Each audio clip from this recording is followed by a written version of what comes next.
Este es el 16º episodio de la conferencia online sobre eventos finales promovida por Safeliz. Nuestro tema de hoy es el temido Armagedón, el conflicto mundial descrito en Apocalipsis que tiene lugar a la apertura del sexto sello. Es un asunto que genera mucha duda y confusión. ¿Armagedón es la tercera guerra mundial? ¿Es literal o es una metáfora? ¿Dónde se librará esta guerra? Las respuestas a estas y otras preguntas a continuación.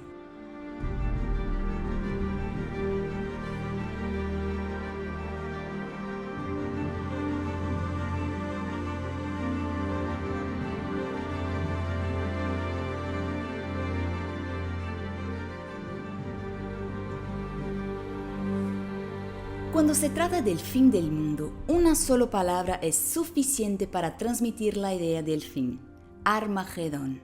Pero la palabra Armagedón tiene otras connotaciones y se ha convertido en el nombre de una película, el título de un libro, un tema musical, un videojuego, el nombre de una zapatilla, un suplemento de gimnasio e incluso alcohol.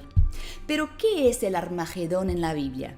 Para responder a nuestras preguntas, tengo el privilegio de hablar con el pastor Doug Batchelor, teólogo, evangelista internacional, orador y presidente del ministerio Amazing Facts.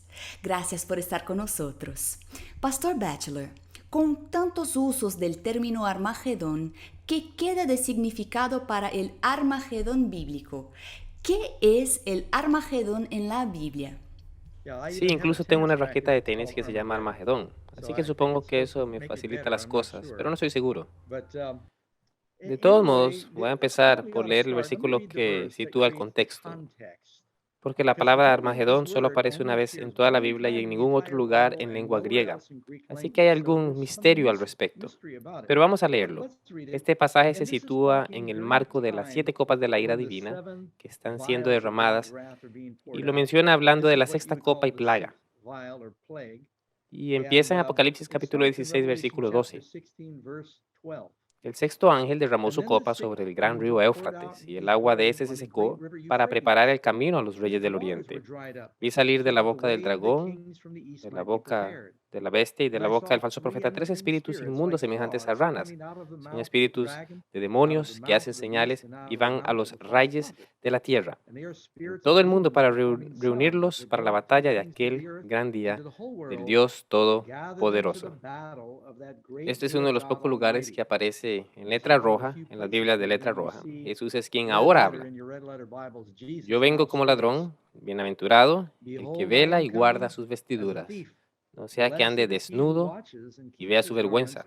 Luego se reanuda el discurso y los reunió en el lugar que en hebreo se llama Armagedón. Y este es el final de la sexta plaga. Es la reunión para esta gran batalla, la batalla crucial de la historia. El texto habla de las personas tales como la bestia, el dragón y el falso profeta, y alude a un lugar llamado Megido.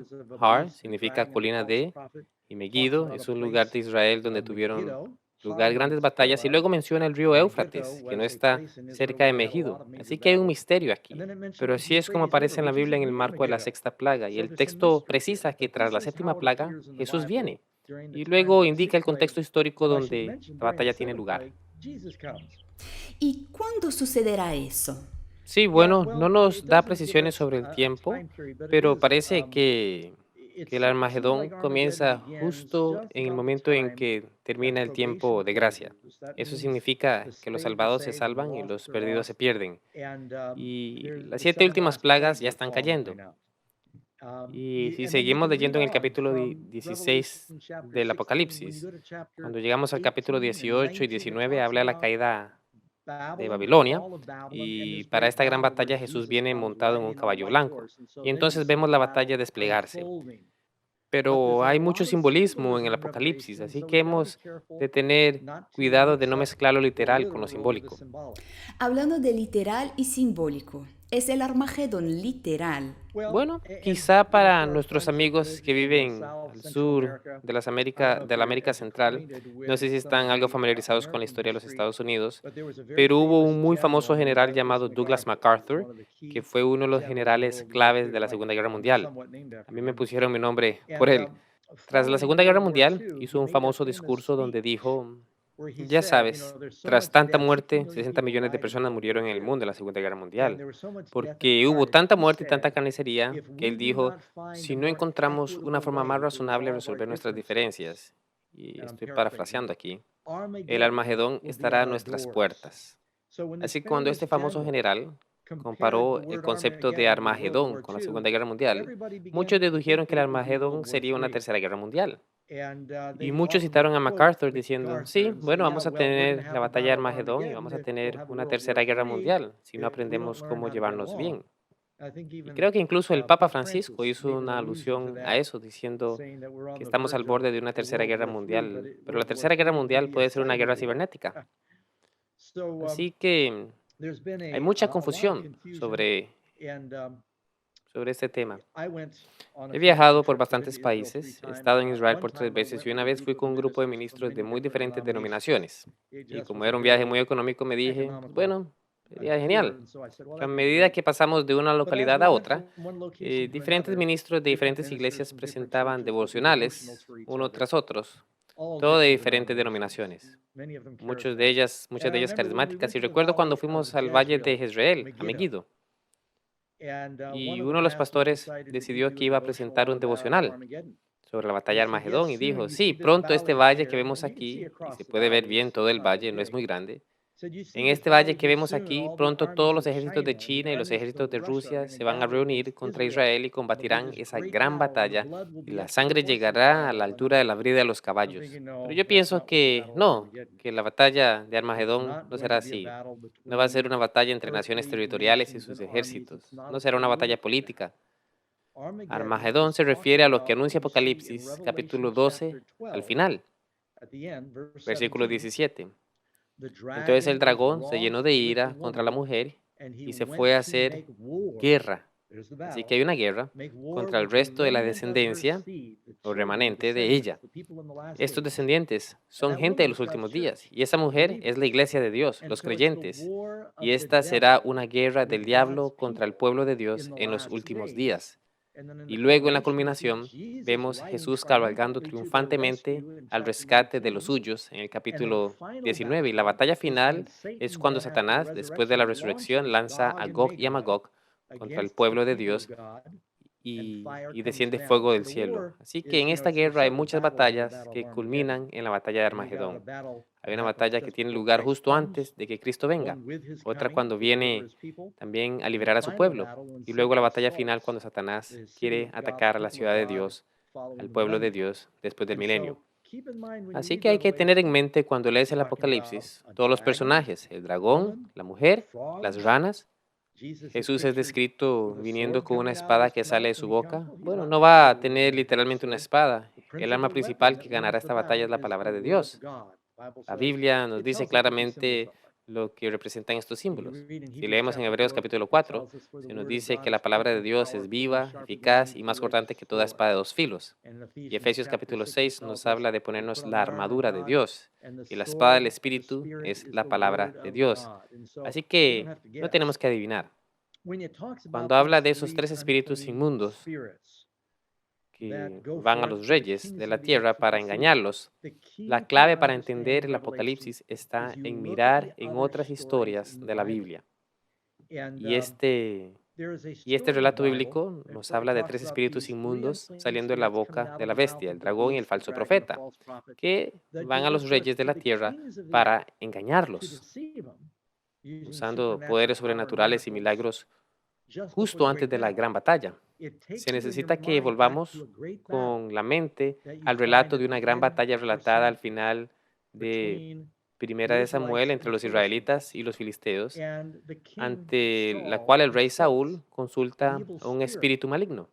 Y porque consulta a un espíritu maligno, es engañado y acaba destruyéndose a sí mismo en la batalla. Termina quitándose la vida, cayendo sobre su espada, e Israel pierde esa batalla.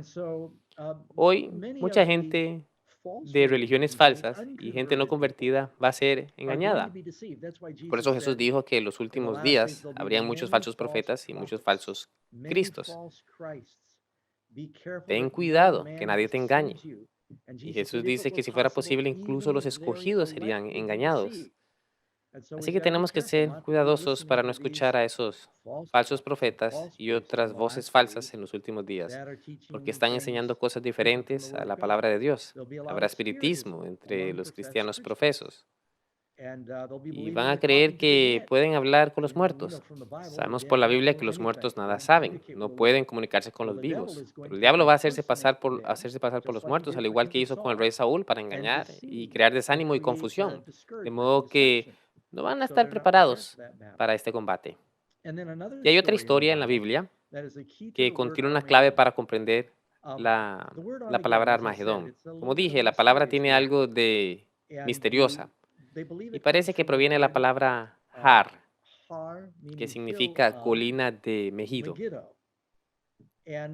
Y porque muchas batallas bíblicas tuvieron lugar en el valle de Jezreel, en torno a la colina de Megido. Puedes leer acerca de la batalla entre Barak y Sísara. Allí Débora menciona las aguas de Megido. También podemos leer acerca de la batalla del buen rey Josías, que fue asesinado por los egipcios en el valle de Jezreel. Puedes leer sobre cuando el Espíritu Santo descendió sobre el monte Carmelo, no muy lejos de ese valle. Desde allí se puede vislumbrar el valle de Jezreel. Fue aquella batalla entre los profetas de Baal, falsos, y el profeta verdadero. Pero uno de los relatos más interesantes es el de Gedeón, con sus 300 hombres, terriblemente superado en número, como el pueblo de Dios en los últimos días. Y Dios le habla. Ahora, aquí está la clave. Y Robert Moffat, en su traducción de la Biblia, dice que el término Armagedón se toma de una frase que encontramos en el capítulo 6 de los Jueces, que dice, el Señor le dijo a Gedeón, en hebreo, dice a Gedeón, suena Hamar Gedeón, Armagedón. Dios, Jehová, habló con Gedeón. Y esa es una de las palabras que suena como algo muy similar. Si te fijas en lo que dice en Apocalipsis, lo dice en lengua hebrea. Y así es como alude a la batalla que Gedeón peleó. Y la palabra Gedeón significa un talador de árboles, alguien que derriba árboles grandes, un leñador. Y el texto explica cómo Gedeón, poniendo su fe en el Señor, mediante la luz de las antorchas que, según la Biblia, había en los cántaros, aquellos 300 con sus espadas y trompetas derrotaron a un enemigo 3 veces mayor. Recuerda que en Apocalipsis habla de una bestia, un dragón y un falso profeta, un triple enemigo. Gedeón venció también a un enemigo 3 veces mayor gracias a la luz de la palabra de Dios. Los cántaros, las trompetas, las espadas, todos son símbolos de la palabra de Dios.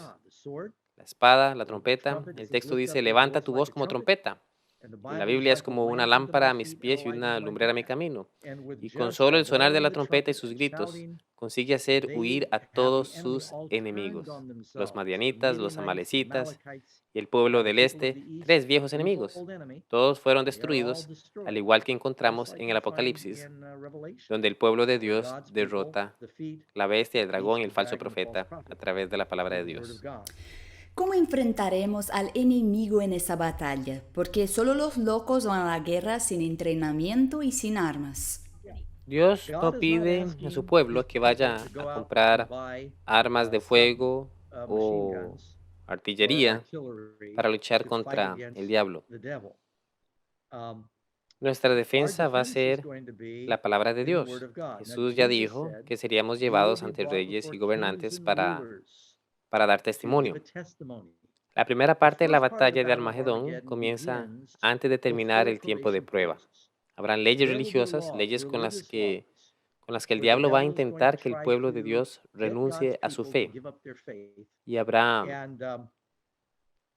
leyes que querrán forzarnos a adorar a la bestia o a su imagen y no podremos comprar ni vender. Muchos del pueblo de Dios serán fieles y dirán, no puedo hacer esto, pero con el tiempo, a medida que tengan hambre, van a ser probados, algunos van a salir lejos de las ciudades tratando de testificar, pero algunos serán arrestados y otros serán encarcelados. Habrá procesos durante este tiempo. Antes de terminar el tiempo de prueba, algunos serán perseguidos y ejecutados, por supuesto. Esto ya está sucediendo ahora en algunas partes del mundo. Todo el tiempo siempre ha habido cristianos sufriendo por la fe. Pero la Escritura dice que será para dar testimonio. Esta es nuestra arma en esta batalla, en la que toda la humanidad está tomando decisiones. La pregunta es, ¿tengo el sello de Dios o la marca de la bestia? Antes del final del tiempo de gracia, muchos tendrán que tomar decisiones. Habrá un zarandeo en la iglesia. Habrá un zarandeo en la iglesia y muchos de los que no tienen su fe bien arraigada en la palabra van a perder su fe. Pero muchas personas en otras iglesias y en el mundo van a escuchar la voz del Espíritu Santo y van a entrar en la iglesia. Así que el zarandeo sacará fuera a algunas personas y hará entrar a otras. Y como cuando se zarandeaba el trigo, la Biblia dice que ese tiempo de zarandeo destinado a limpiar y purificar el trigo exige sacudirlo, hacerlo pasar por sacudida que lo lanza al aire para que el viento sople a través de él y bueno, quede el grano limpio separado de la paja. Y así la Biblia dice que este va a ser un tiempo en el que Dios va a hacer que algunos se separen y por eso necesitamos saber lo que creemos. Pedro dice que debemos de estar listos siempre para dar respuesta a cualquier pregunta por razón de nuestra fe. Así que el diablo va a hacer guerra contra el pueblo de Dios, pero no es una guerra militar, aunque en lo físico también habrá persecución, habrá desastres naturales en el mundo, puede haber guerras, como dijo Jesús, va a haber guerras y rumores de guerras hasta el final. Pero esas no son las batallas de Armagedón. Habrán disputas políticas hasta el final, pero la gente seguirá comprando tierras, casándose, construyendo hasta el final. Jesús dijo que el fin será como el de Sodoma, será como los días de Noé. La gente va a seguir plantando, la vida va a seguir hasta que termine el tiempo de gracia. Y nadie debe imaginar que un día el cielo va a ponerse de color rojo y van a aparecer letras en el cielo diciendo el tiempo de gracia termina dentro de 6 días. La vida va a transcurrir como si nada estuviera pasando. Por eso Jesús dijo, el Hijo del Hombre vendrá a la hora que menos se piense. Pero lo que veremos suceder en el mundo será una gran persecución por nuestra fe. Y vamos a tener que saber defender nuestra fe y defender nuestras creencias. Siempre debemos recordar que en el libro de Apocalipsis el personaje central es Jesús.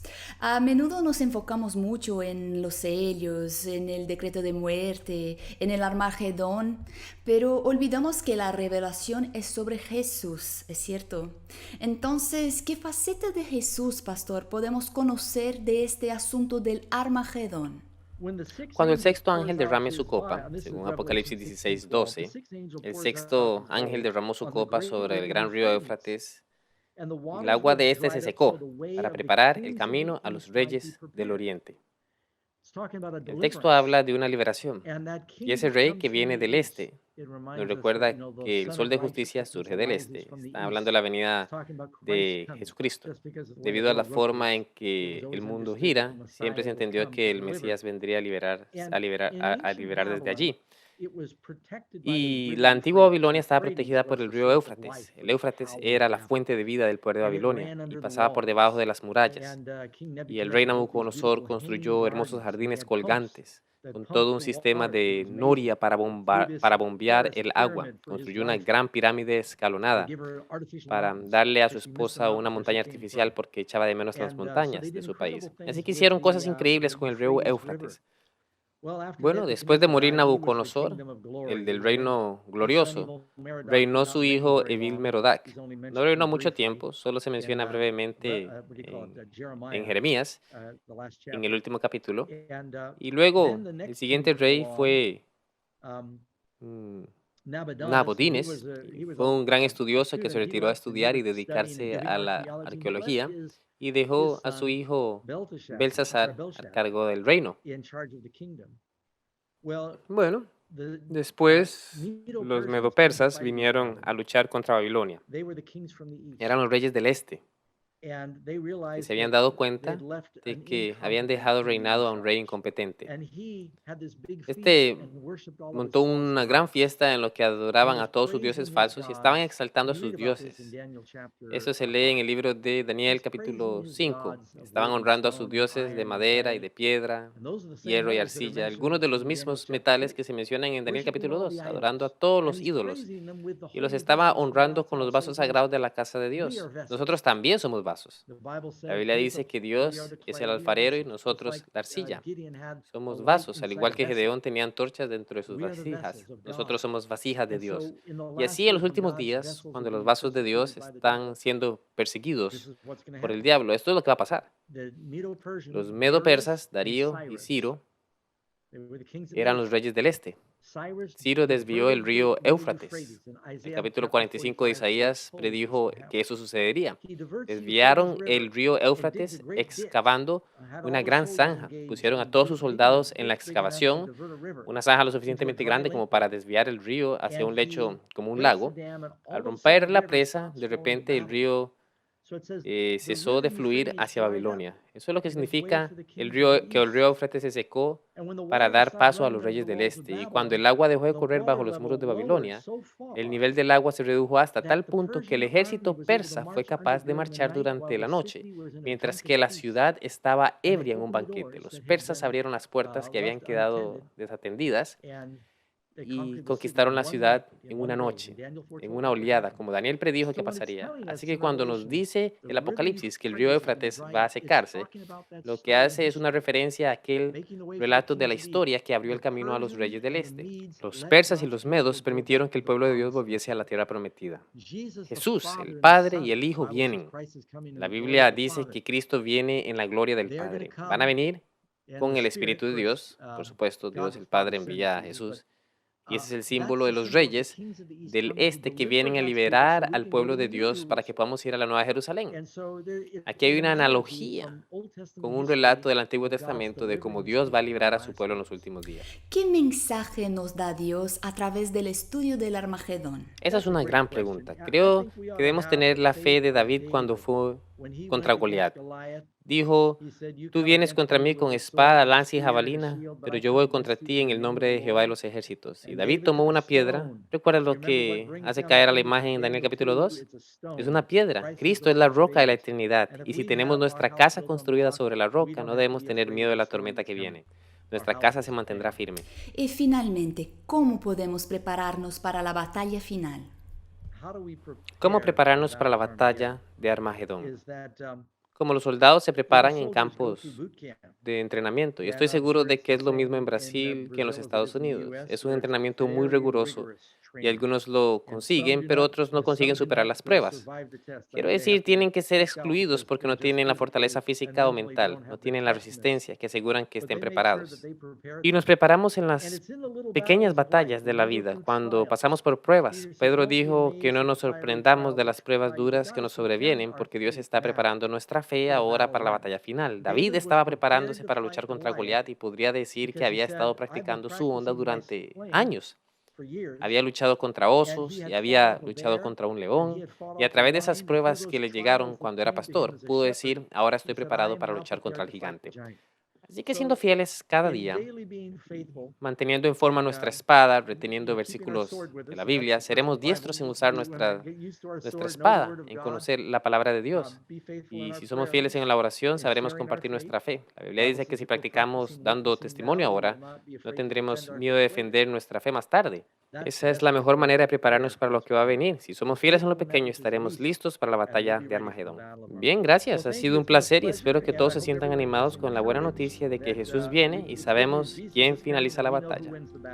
Gracias, Pastor Doug, por aclarar este asunto y por compartir con nosotros un mensaje de esperanza, liberación, victoria, pero sobre todo, amor. La guerra es del Señor de los ejércitos. Él nunca ha conocido ni conocerá la derrota. Que Dios los bendiga y gracias por acompañarnos. Hasta la próxima.